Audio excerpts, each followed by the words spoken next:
Hey family, how are we all doing today? I can't even talk because this video, right? I'm so excited to talk about it because I talk about how the narcissist actually trains you to become their mother or their father, right?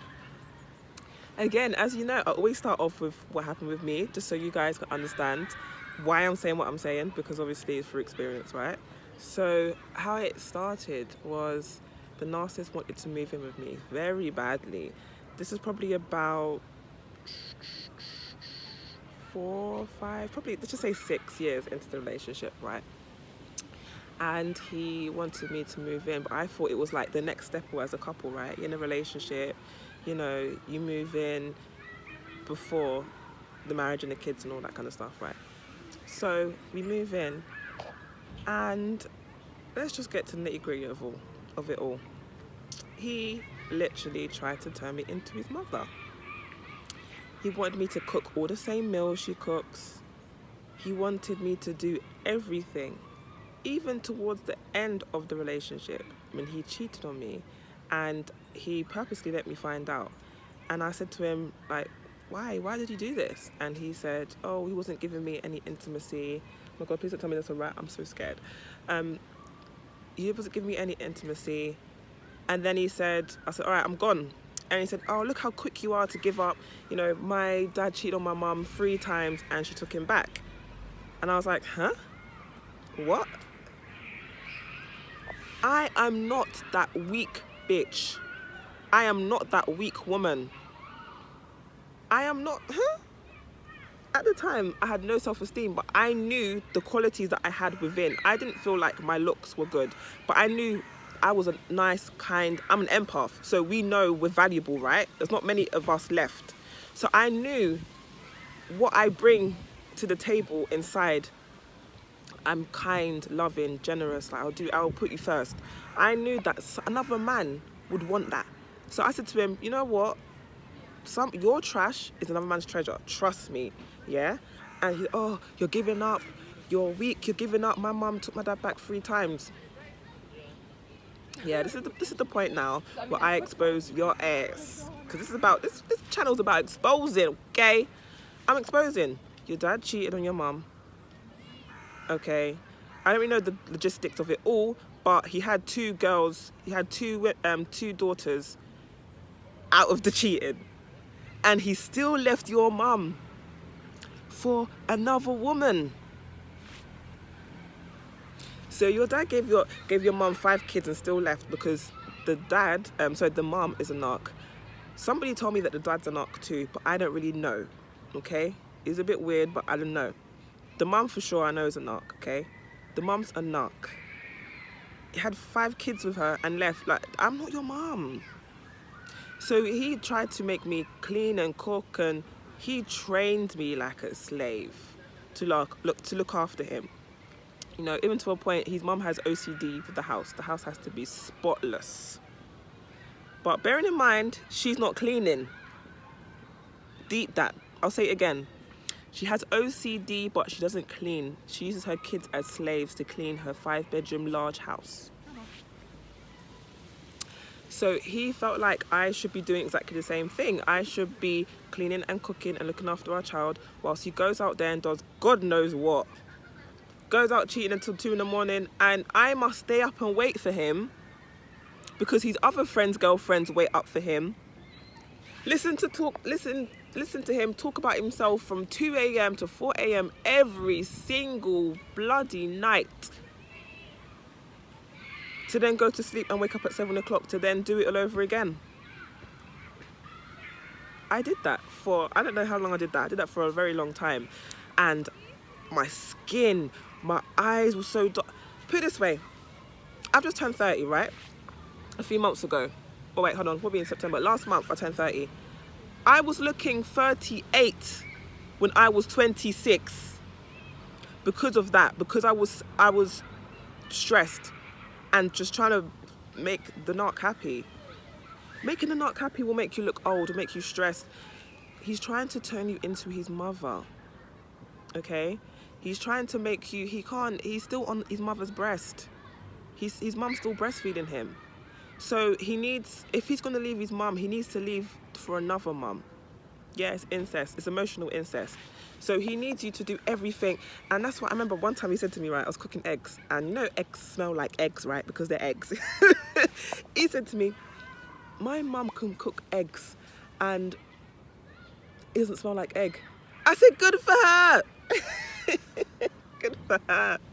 That was very good. That's a magic trick. But now I realise she's a witch. That's probably why. I said, that's very good for her. Oh, my mum can do this. Mummy. Shut up, man. Mama's boys.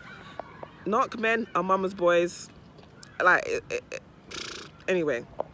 So they train you into their slave. They train you to be their mother. They can't leave. If they're going to leave their mother, right, they need to come to you. Even when it comes to flying monkeys, the mum is the woman who controls the whole thing. Every flying monkey that comes to me, I know they've spoken to her first because they're not smart like that. I'm not even saying the mother-in-law's smart, but I know I've seen her do things, okay? This is how dark the mother-in-law is. She said that when the narc's father cheated on her, she got Scotch bonnet chilies. If you're from the Caribbean or African, you already know. Scotch bonnet chilies are hot. She got those chilies. What did she do with it, guys?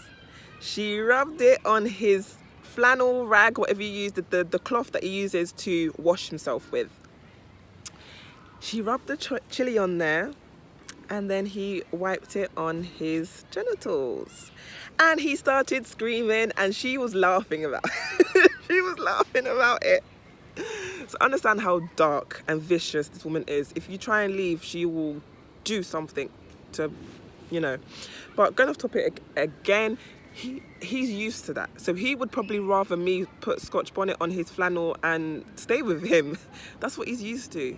He'd rather me do some spiteful, evil witchcraft on him than leave. And do you know what? When I think about it, yeah, I always go off topic because so much things go through my head. He would say, when the relationship was good in my eyes at the time and I didn't know anything, he would say to me, you're going to leave me. You're going to abandon me. I just know it. And I was like, why do you think that? Why would you think I'm going to leave you? I just know it. I just know it.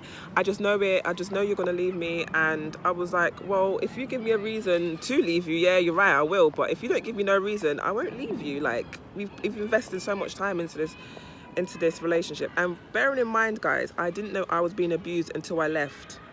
So I need you guys to understand that it was emotional. He didn't put hands on me. I didn't know I was being abused. I knew I was being abused by his mother-in-law, but I felt like that was like just like a mother-in-law, I thought it was like a mama boy. He's a mama's boy situation, because boys can be mama's boys without being a narc, right? So I thought that was it.